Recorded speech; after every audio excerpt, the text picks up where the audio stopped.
That's the return of the super comfortable beanbag. Please get yourself comfy, and I'm going to introduce to you a brand new concept on my YouTube channel. It is called the Yapping Session, and the title is pretty self-explanatory if you ask me. Yes, it's just me yapping about things I love.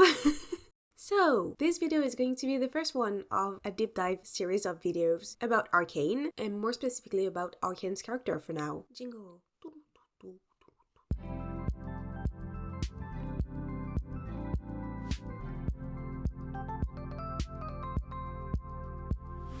Something very funny is that for the longest time I wanted to have a YouTube channel so I could talk about the things I loved, and for the longest time I was just so scared to talk about Arcane, despite this being literally one of my favorite, if not my favorite, animated show of all time.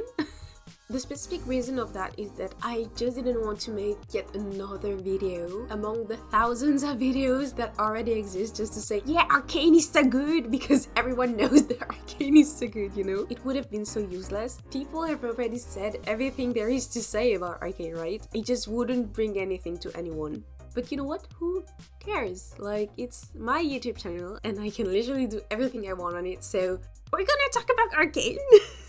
Plus, maybe there is a teeny tiny chance that I can say something that you haven't heard anywhere else. Or maybe I can even make you discover some new content creators that you didn't know about. Because at the end of the day, if I have seen every single video that exists on Arcane on this platform, maybe you haven't. Not everyone watches the same content as me, so you know what? Let's get into it. It is time for the little disclaimers, so here we go. First of all, this series of videos, at first, it will be only on the first season. For now, every single video that I will make on Arcane is going to be on the first season. I will mainly focus on one character per video, or several characters that gather around the same theme. I know that for the first season, I already have so many things to say. If I just compile everything, it's just going to be a 3-hour long video, and as much as I do enjoy, I absolutely love the 3-hour long deep dives videos. I know it's not for everyone, and it is my first big project on this channel, so I just want to take things slow. For now it's going to be shorter videos, but I guess once I'm done, I'll put all the videos in a playlist, and maybe if I have the courage, I will make this big compilation episode, but we are not there yet. So for now, let's just take a deep breath and focus on the first video. Okay, so another point. I guess you have noticed by now that I really love Arcane by how many times I mentioned it, and also the excitement in my voice right now. So, because I love Arcane so much, I was thinking like, how could I even be unbiased? The answer is, I cannot be unbiased.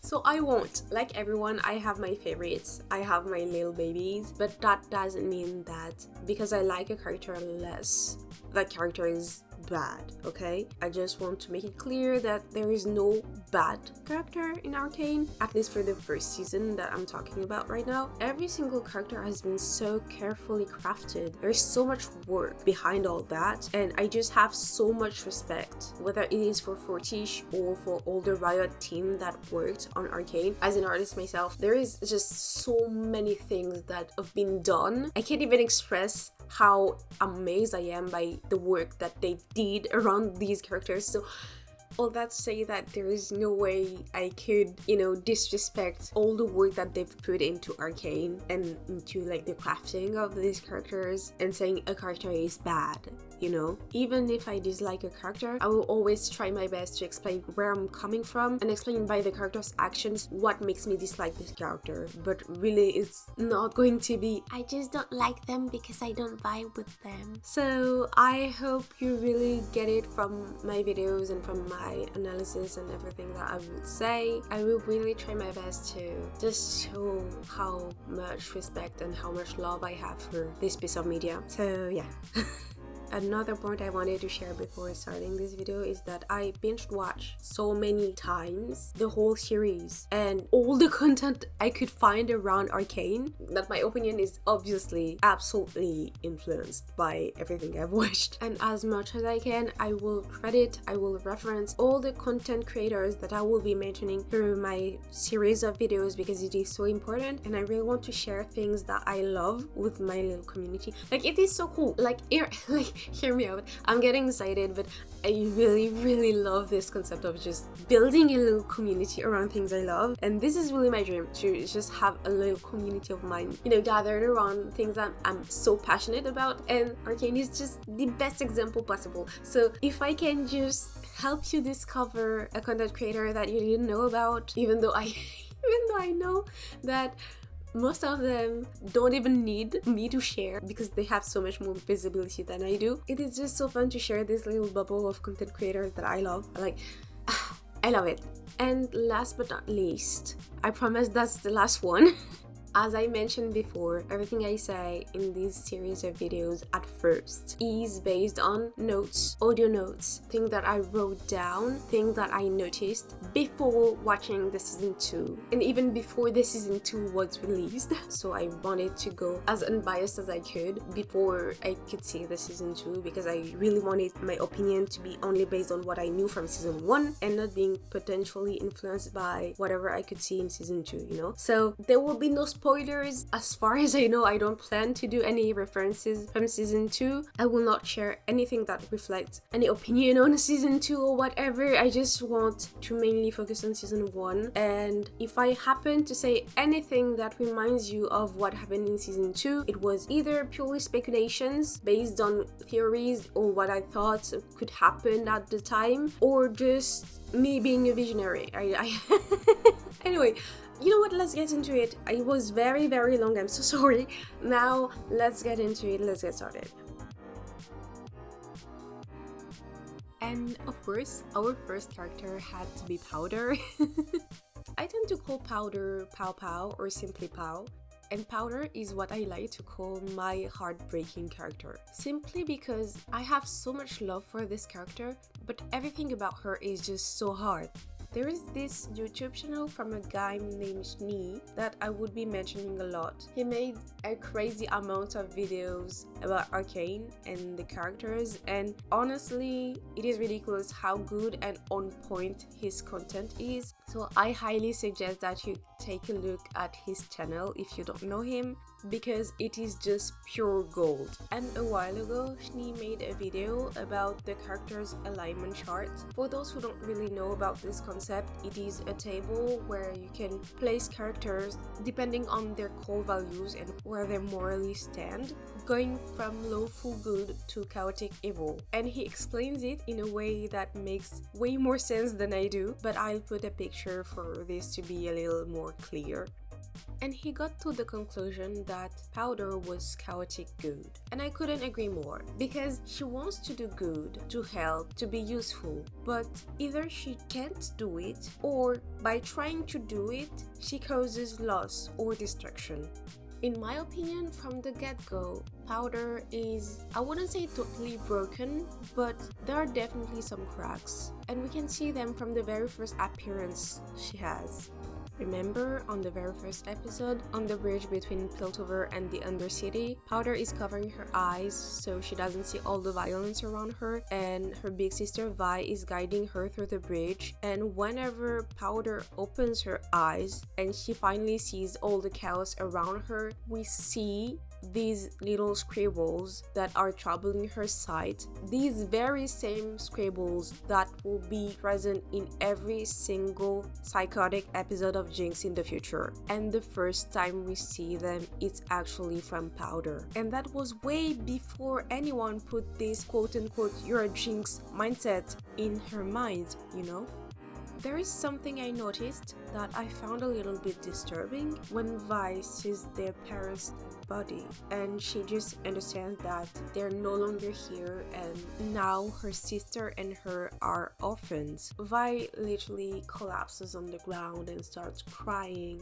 She's getting into these very raw and deep emotions because she's grieving her parents. But Powder's reaction is weird because she seems sad, but not quite as crushed by the sorrow as Vi is. It even feels like she reacts more to Vi's sadness than she actually reacts to her parents being gone.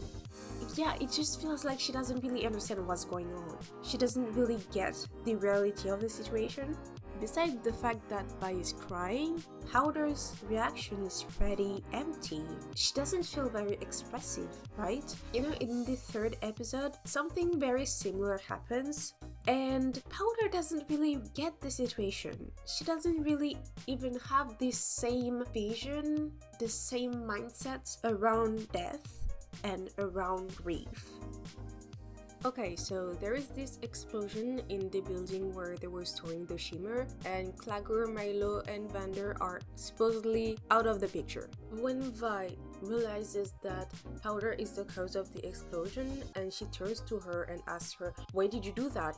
Powder's first response is, "I was saving you." And she keeps going with, "I just wanted to help, I just wanted to help." And at no point she really apologizes or even understands that she is to blame in this situation. It seems that Powder doesn't even really feel guilt over what she did. She gets that she did something wrong more based on Vi's reaction than the consequences of her own actions. If we look closely, it's when Vi started to react that she really started to process what was happening. It's as if she went, "Oh, Vi is not reacting the way I thought she would. Oh, Vi is upset. Oh, Vi is mad at me. Maybe what I did was wrong." Like, the building literally exploded. It blew up. And there is Vander's body right behind. There is fire. It's like pure chaos. And the first thing Powder does is just like running to Vi and say, "Yeah, look at what I did. You see what I did?" There is no social cue. She doesn't get it. It's literally a whole different world. She's just in her little bubble and she doesn't get what's happening. It really feels like Vi is this trigger element for Powder. Okay, so if I'm not mistaken, there is this therapist called Georgia Doe who has a YouTube channel, and she was speaking about Powder's traumas and her fear of abandonment and her attachment style issues. I think her videos influenced my opinion on Powder a lot, but besides that, I'm pretty sure she made most of Arcane's main cast, so if you want to check her videos out because they're amazing, just go take a look at her channel because it's really worth it.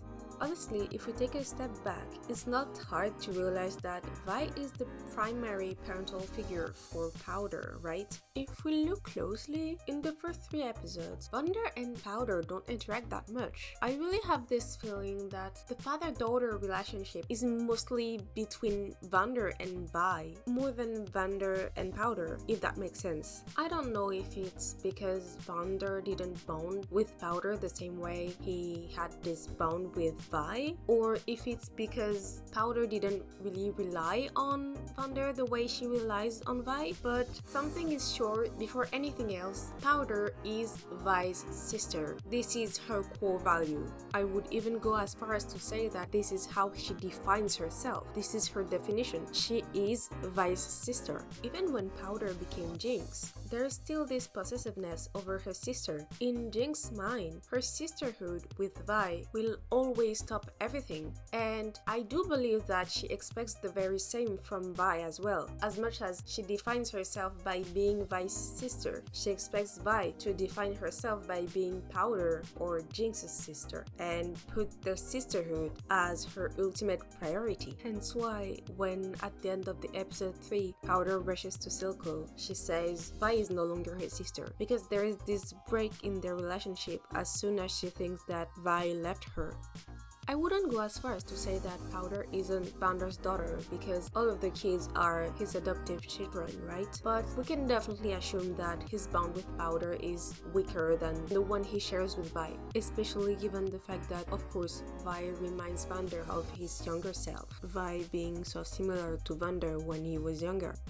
So, despite having Vander as an adoptive father figure, and to a certain extent despite having Milo and Claggor as adoptive brothers, in Powder's mind, there is nobody equal or even close to being equal to Vi. And there is this perfect example that summed up literally everything I just said. Powder knows. I repeat, Powder knows. She knows that Vi, Clagger, and Milo went to save Vander. Yet, after the explosion, when Vi turns to Powder and she starts questioning her about like, why did you do that and all that, Powder's response is, I was saving you. And there is something very intentional that makes me believe that this you is only directed towards Vi. Let me explain. I watched Arcane both in French and in English. And in English, the word you can be directed towards several people or one single person. But in French, these are two different words. And in the French version of Arcane, they translated this you to one single person. So when Powder says, I was saving you in French, she means I was saving you, Vi alone. She directly speaks to and towards Vi and Vi only. And it's now pretty obvious that she didn't care much about the others. She only cared about Vi. Well, at least in that specific moment, it is the case. It literally took Vi to get more emotional, for Powder to be aware and realize that, oh yeah, this is Vander's body. Oh yeah, these are Clagger's goggles. She didn't even look for the others. Like, is that me or... There is just something so wrong in this situation and nobody's pointing at it. And even when Vi gets physical and slap her across the face, Powder's response is to ask, why did you leave me? And when she curls up in fear that Vi might hit her again, as soon as she sees Vi walking away from her, she turns around and she begs her to come back. She begs her not to leave her alone. She can't live without her. She needs her more than anyone else. Other people don't matter, and it's as if they don't even exist. And by the way, Georgia Doe, she said something that was very, very interesting. She said that if Vi gave something to do to Powder just to keep her busy while they went to save Vander, whether it's a little task or a little mission for herself, maybe she could have felt a little more useful, maybe she could have felt like she was helping, and maybe she would have been a little more comfortable with the fact that she would not come with them to save Vander, and it could maybe have prevented the big panic attack she had. And I even want to push this idea further and say, if Vi came back with Echo and left him with Powder, this could have been so much better because they would have been there for each other through this rough time. They could have bonded on a much deeper level. On one side there is Powder. Her biggest fear is to be abandoned and to be useless. And by having Echo by her side, first of all, she's not left alone, and secondly, she's there to comfort Echo through his grief. And on the other hand, there is Echo, who literally went through so much trauma, who saw Benzo being eliminated right in front of his eyes, and knowing that he could have been with Powder during this very intense traumatic event, it would have been so much better to have them both be there for each other. But yeah, it didn't happen, so so yeah, like I said, from the get-go, Powder, she has some cracks. She was not totally broken, but had some very big weaknesses. Powder, during her huge panic attack, when she's left alone, there is this very raw emotion that comes from her guts. And it's raw, it's deep, it's visceral, it is quote-unquote ugly, but so real at the same time. She's so visibly in such pain and such distress. She's crying, yelling, drooling, hitting her head. It is just so brutal. And Fortiche did such an amazing job at portraying this quote-unquote ugliness in being in such vulnerable place, being in such pain, in such intense moment of brokenness. They could depict so correctly what it is to have such an intense mental breakdown, and it is so different from what I could see in, for instance, like shoujo mangas, where there is all the glitters and the sparkling eyes with all the effects and stuff. And I'm saying that as a very big shoujo manga lover, I have no hate to the shoujo genre. It is one of my favorites, so I'm not coming from a place of criticism or anything, but it's just we are so so used to see characters being pretty while crying or going through a mental breakdown. Rarely in my life have I seen some emotion being depicted in such on point but also real and honest way, and I just can't say enough how amazed I am by Forti's work, where they're not afraid to show their characters going through quote-unquote ugly phases to show real emotion. And you know, seeing how bad it was when Powder was just so young already, knowing the settings where she grew up in with the Undercity, it was so obvious that there was no way she would have ended up better while growing up in this current setting. So basically she was doomed from the start, especially because there is this thing that I will mention when I'll deep dive into Echo's video, and that is so important. So I think we can all agree that Powder is so intelligent. She's very on point, she's so precise at shooting, she's just excellent at tinkering, right? And because she wants to copy her sister, she wants to be useful. In a way, she mimics it, but there is also this thing she seems to do naturally.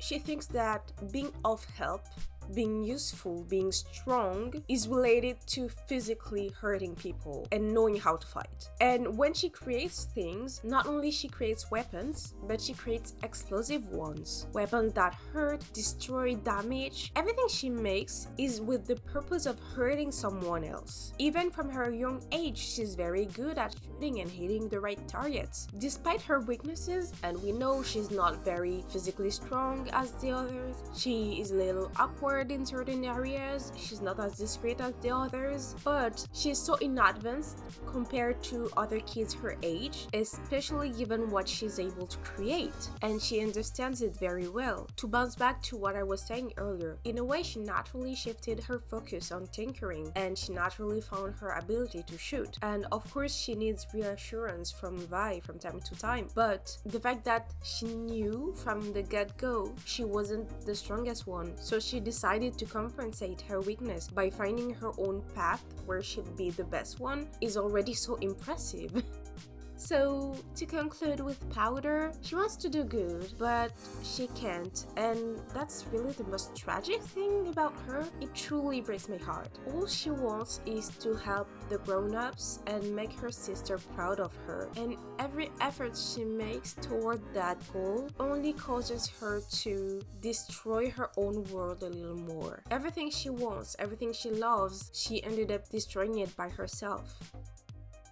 Okay, so I had a few other anecdotes related to Powder, so I'm just going to drop them all here.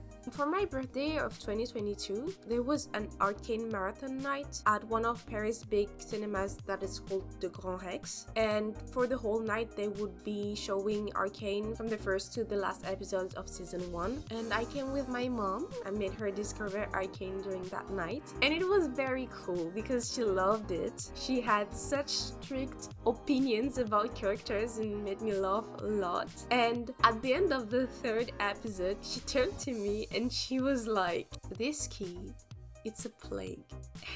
And I took this to heart. Like, I was defending her. I was defending Pow with all my might, even against my mom, because she's like such a baby. I love her and I really want to defend her against everything and everyone, even my mom. But that is kind of true. It is so hard, but yeah, Powder is a little play. And even if it hurts to say it, like, she jinxes everything.